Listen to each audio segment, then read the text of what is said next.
lagi terima kasih Pak Agung. Bapak Ibu, selama pandemi ini kita sama-sama banyak mengevaluasi diri, termasuk juga industri pariwisata yang melakukan banyak introspeksi arah pariwisata Bali ke depan, dan protokol CHSE, Cleanliness, Health, Safety, Environment telah diadaptasi dan diterapkan di usaha-usaha pariwisata di Bali, dan berkat kerjasama luar biasa pemerintah, industri, dan stakeholders pariwisata, protokol ini sekarang bisa diterapkan di usaha-usaha di industri yang ada di Bali. Bapak Ibu, saya yakin dan percaya Bapak Ibu sependapat bahwa diskusi kita hari ini tidak banyak membahas mengenai dampak pandemi, melainkan diskusi yang lebih produktif untuk menghasilkan strategi terbaik untuk pemulihan pariwisata ke depan, termasuk melihat salah satu opsi percepatan pertumbuhan pariwisata atau pemulihan pariwisata kita dari heritage tourism selain MICE dan special events.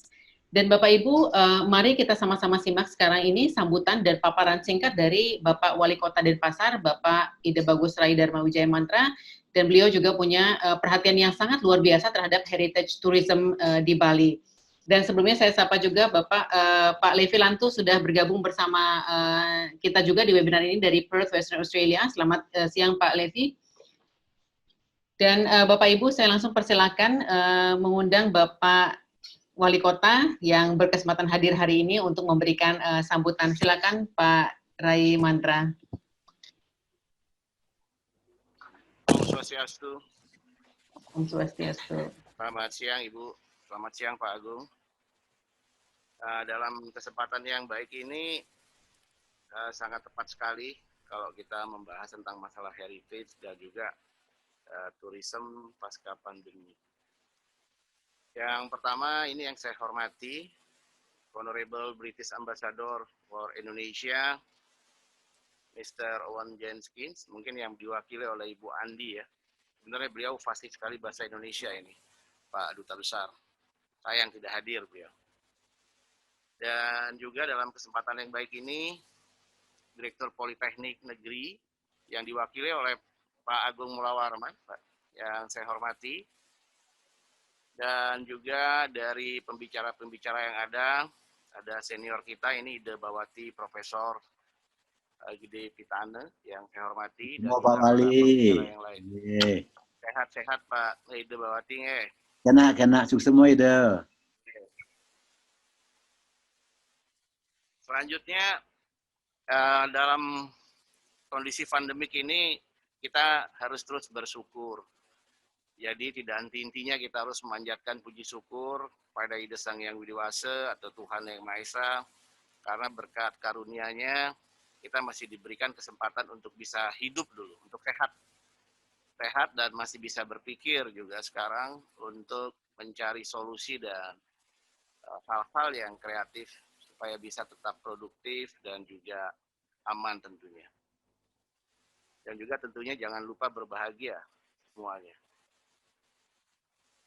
Jadi sungguh merupakan kehormatan saya bisa berbicara di sini dengan webinar yang berjudul Rebuild and Redefine Future Heritage Tourism Toward Extraordinary Community Environment Bringing and Generation Z. Ada environment ya, pemberdayaan ya, yang mungkin nanti harus diperdalam dengan engage ya, keterlibatan dan engagement. Jadi keterikatan mungkin nanti. Ini suatu tema yang sangat menarik dan juga menantang untuk dibahas, yaitu tentang masalah heritage dan juga youth. Jadi masalah warisan budaya kita, pusaka kita juga anak-anak muda, generasi muda kita, generasi Z. Generasi yang sangat dekat dengan teknologi. Mungkin dengan tanpa teknologi nggak bisa hidup mungkin.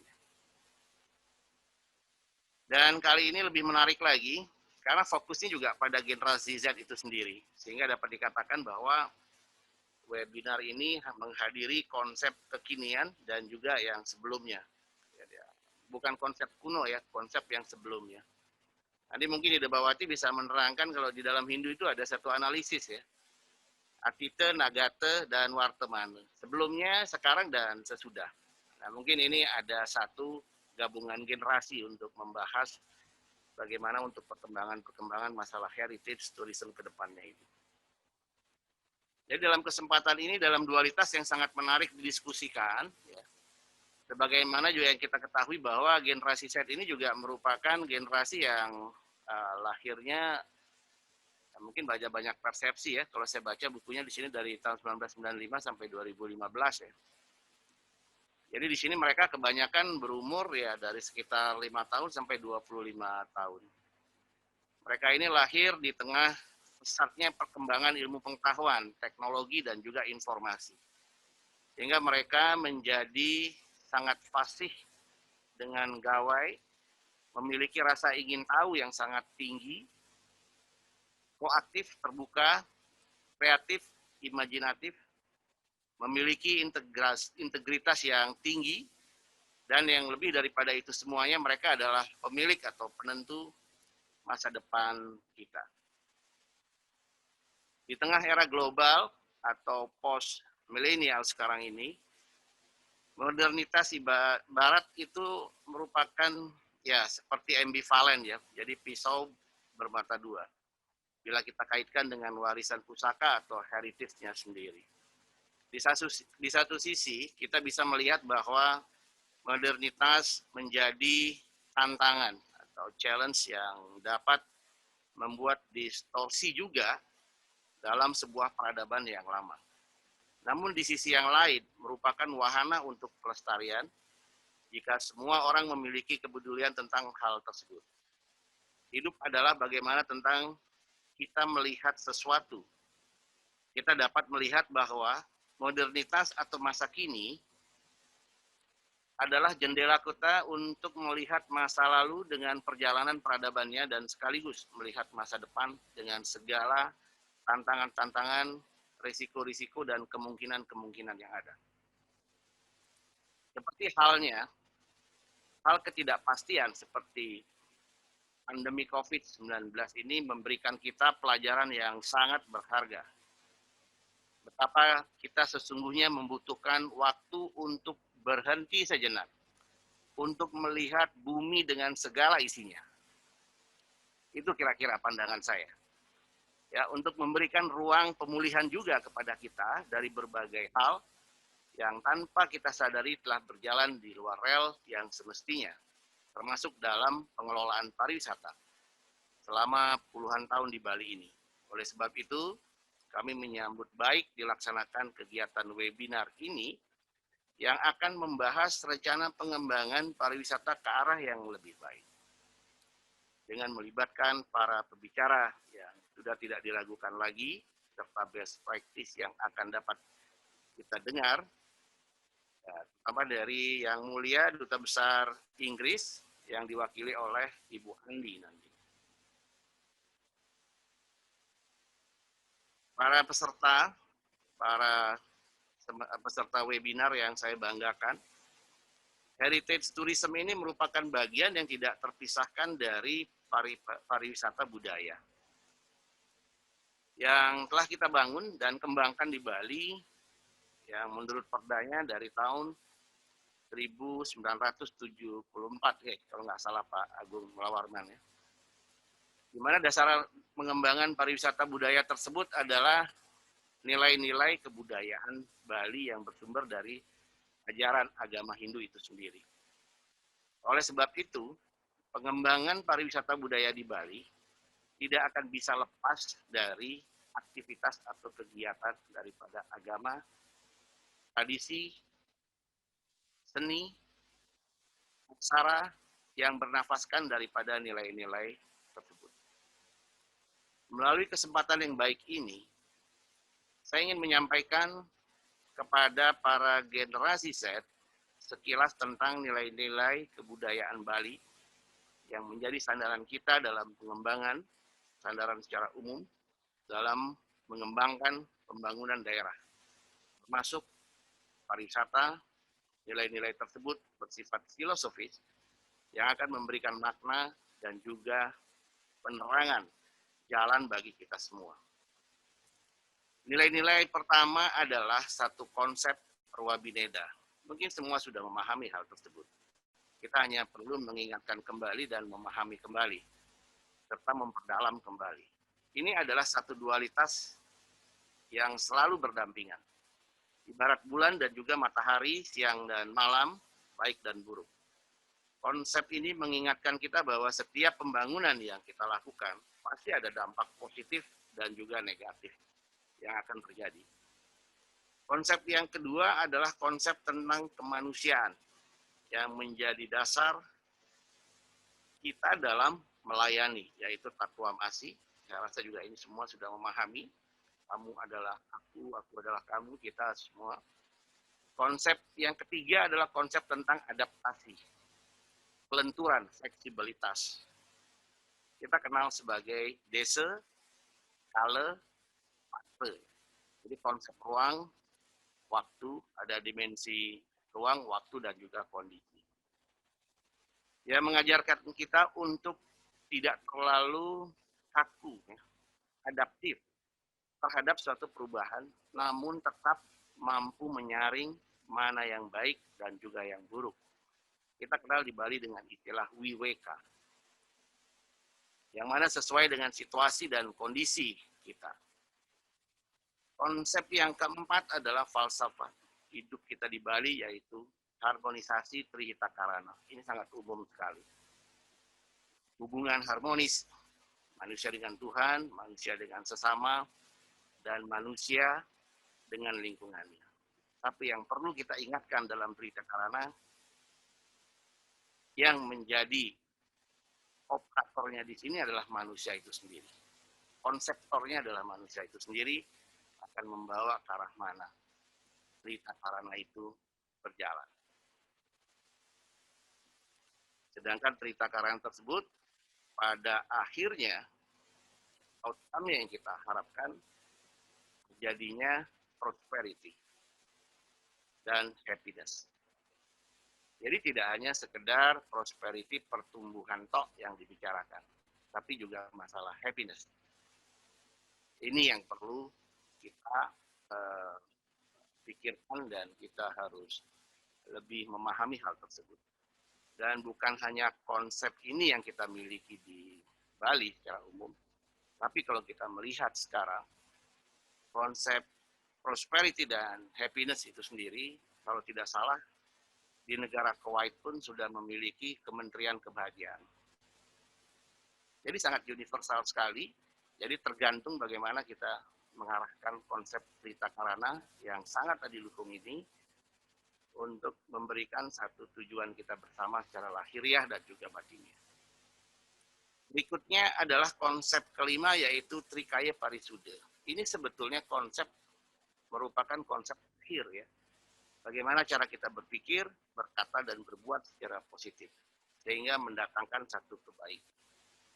Dari kelima unsur konsep tersebut, maka yang perlu kita harus lalui prosesnya, bagaimana kemampuan kita untuk melakukan reinterpretasi terhadap apa yang sedang berkembang, terhadap apa yang menjadi research gap daripada teman-teman di akademisi, mungkin di usaha.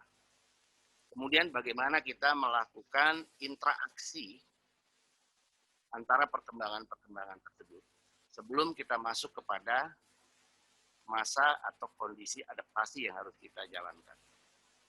Kalau konsep heritage ini, kebudayaan ini kita jalankan hal seperti itu, ini merupakan satu hal yang mungkin tidak baru di Bali.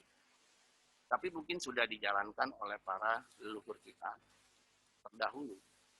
Bagaimana kalau kita lihat konsep secara fisik, secara sederhana saja, bagaimana kemampuan daripada seniman-seniman kita atau budayawan kita masa lalu menggabungkan dalam sebuah bentuk seni ukir yang terdapat di pintu atau di bangunan-bangunan kita tradisional.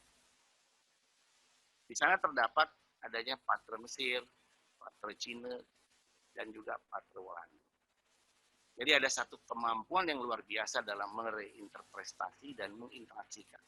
Sehingga itu mampu beradaptasi sampai sekarang dan memiliki nilai yang sangat baik sekali. Jadi kemampuan reinterpretasi, kemampuan berinteraksi, dan kemampuan adaptasi tersebut. Pada akhirnya, konsep ini berujung kepada tingkat filsafat kita yang paling adiluhung, yaitu adalah taksu dan juga jengah.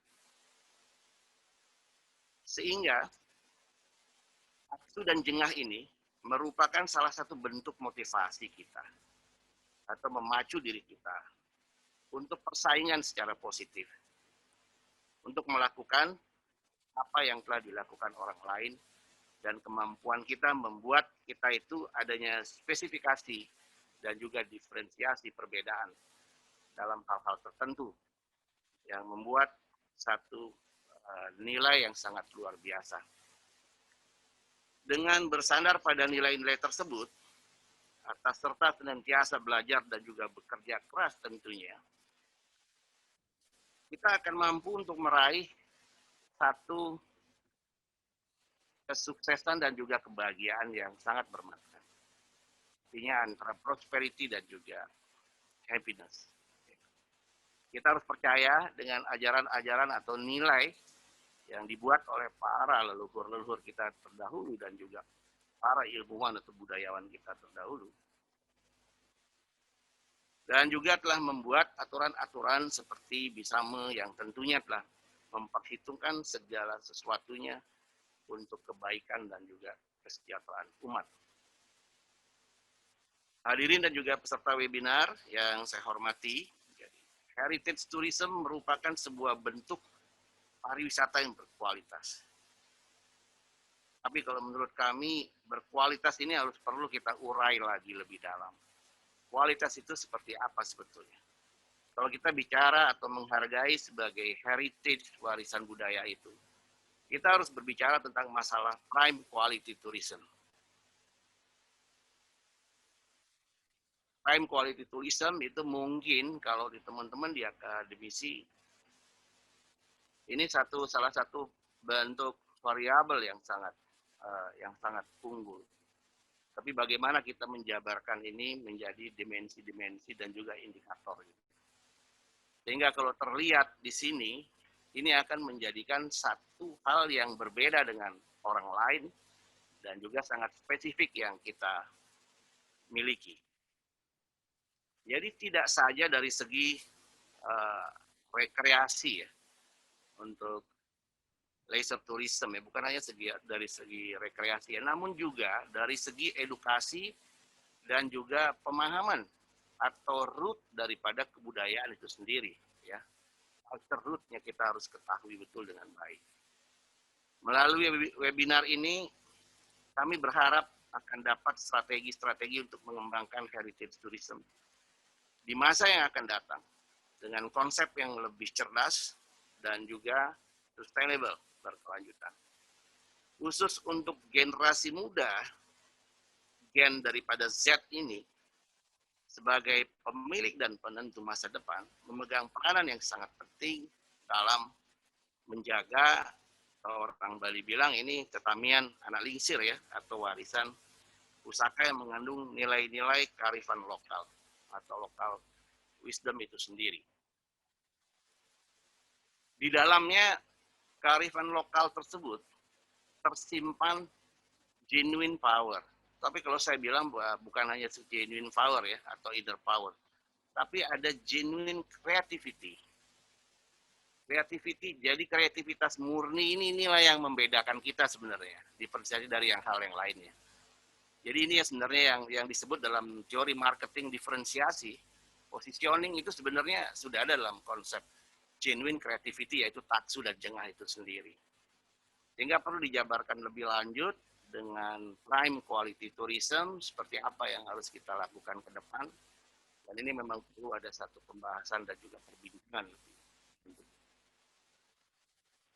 Berbicara tentang masalah pemberdayaan masyarakat dalam membangun dan mengembangkan pariwisata heritage di masa yang akan datang adalah keniscayaan.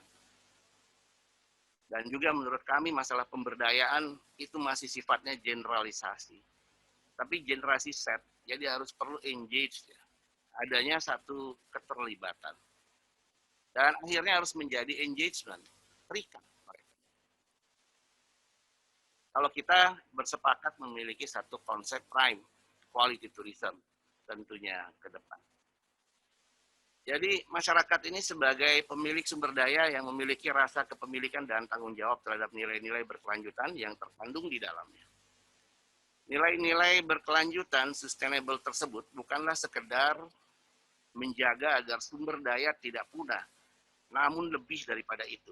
Kita harus memaknai dengan menggali nilai-nilai yang terkandung di dalamnya serta mengembangkannya sehingga dapat menjadikan pengetahuan dan meningkatkan kebermanfaatan bagi semua orang. Generasi Z yang menguasai teknologi harus mampu secara cerdas mendokumentasikan warisan pusaka yang kita miliki sehingga dapat diwariskan secara turun-temurun untuk generasi-generasi selanjutnya. Jadi secara kalau kita bisa untuk menut ini storytelling contohnya menjadi hal yang sangat penting dalam menyampaikan pesan.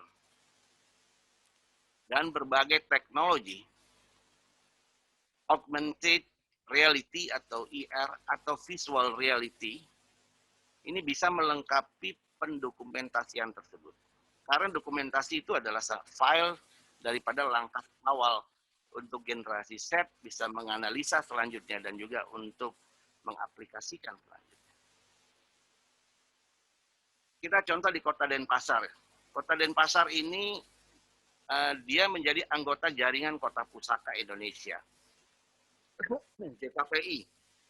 Dan juga sejak tahun 2013 merupakan anggota dari Organization of World Heritage City atau OWHC, Jaringan Kota Pusaka Dunia. Dengan menjadi anggota kedua organisasi tersebut, kita dapat membuka akses bagi dunia pariwisata dan meningkatkan pemahaman antar budaya negara. Pemberdayaan generasi muda dalam pengembangan heritage tourism di masa yang akan datang. Sesuai dengan tema ya pada hari ini, sejalan dengan apa yang telah dilaksanakan di Kota Denpasar, ada beberapa program dan kegiatan yang telah kita laksanakan yang melibatkan langsung sebagai upaya untuk menggugah kepedulian generasi muda, terutama generasi Z, terhadap kotanya dan juga cinta budayanya. Itu terbentuk satu forum pelestari budaya yang dibawahi oleh Dinas Kebudayaan Kota Denpasar. Jadi mereka ini banyak program-programnya, termasuk program mereka tentang jelajah pusaka dengan menapak tilas jejak-jejak heritage yang ada di Denpasar maupun di Bali. Dan ini juga melibatkan mereka itu sebagai guide juga terhadap anak-anak sekolah yang terlibat di dalam program jelajah pusaka tersebut. Termasuk juga dari Seketune dan juga masyarakat umum yang mengikuti program-program tersebut. Dan kebetulan memang di dalam WAC itu sendiri, Organization World Heritage City, itu memang meminta adanya satu pertukaran forum generasi-generasi muda di dalam pelestarian dan juga keterlibatannya di dalam kota-kota pusaka. Ya gunanya mereka untuk resilience ya, untuk ketangguhan. Ya, selanjutnya juga di sini mereka mengadakan sarai sehan, FGD, dan hal-hal lain yang menyangkut tentang masalah heritage dan juga ada konferensi heritage baik skala nasional maupun juga internasional. Ya, untuk selanjutnya di sini kita sadari bahwa pasca merebaknya COVID-19, dunia kepariwisataan tidak akan selamanya tidak akan sama dengan sebelumnya. Dan juga masyarakat di seluruh dunia akan menjalankan protokol kesehatan dan adaptasi kebiasaan baru atau new normal. Di samping itu juga beberapa studi diperkirakan akan ada perubahan ya, tren pariwisata atau shifting demand, di mana segmentasi orang bepergian adalah orang-orang yang memiliki minat khusus, anak-anak muda petualang, wisata keluarga, serta orang-orang yang mengejar kualitas hidup atau wellness tourism. Oleh sebab itu, pada masa pandemi ini merupakan waktu kita untuk berbenah, berpikir dan juga memahami kembali reinterpretasi kembali secara kuat, meningkatkan kualitas destinasi, menyiapkan SDM yang kompeten, merupakan rumusan tepat sehingga menjadi destinasi unggulan. Jadi berbagai destinasi tersebar di seluruh dunia, namun kita juga harus percaya bahwa Bali memiliki paksunya sendiri. Sepanjang kita mampu menjaga dan tetap menyala. Pariwisata sepenuhnya tergantung pada trust, kepercayaan, dan ini komitmen. Jadi memerlukan komitmen yang sangat luar biasa secara bersama-sama, baik dari generasi baby boomer, generasi X, generasi Y, dan tentunya juga generasi Z. Nah, untuk itu mungkin hal itu yang dapat kami sampaikan pada kesempatan yang baik ini. Ya, tadi seperti dikatakan oleh host juga tentang masalah clean, health, safe, dan environment. Untuk pariwisata mungkin kalau bisa saya tambahkan digitalisasi lagi satu. Digitalisasi ini untuk memudahkan atau untuk mengurangi tingkat sentuhan satu sama lain istilahnya. Nah, demikian mungkin yang dapat saya sampaikan. Mungkin kurang lebihnya saya mohon maaf apabila ada hal-hal yang kurang berkenan atau kurang dalam penyampaian kami. Sekian dan terima kasih Om Santi, Om. Baik, terima kasih banyak Pak Raimandra, Bapak Wali Kota. Luar biasa, Bapak Ibu peserta, jangan lupa bahagia statement beliau dan kita langsung catat hari ini. Dan beliau juga menyampaikan bahwa empowerment harus dikuatkan lagi menjadi sebuah engagement dan saya sepakat dengan itu. Kemudian beliau sampaikan bahwa generasi muda, generasi Z saat ini memang yang lahir di masa IoT atau Internet of Things, di mana modernisasi sudah ada. Dan modernisasi ini bisa menjadi sebuah tantangan, tetapi bisa juga menjadi sebuah opportunity yang luar biasa luas untuk kita sama-sama develop. Kalau kita bisa sama-sama menghargai atau memberikan value pada warisan budaya atau cultural heritage. Dan Pak Wali Kota tadi menyampaikan bahwa yang terpenting sekarang ini menuju prosperity dan juga happiness. Prosperity saja tidak cukup, tetapi happiness juga sesuatu yang wajib. Dan berbicara masalah heritage, kita berbicara masalah prime quality tourism. Baik Pak Raimanto, terima kasih banyak sudah memberikan sambutan dan wawasan untuk kami peserta webinar hari ini.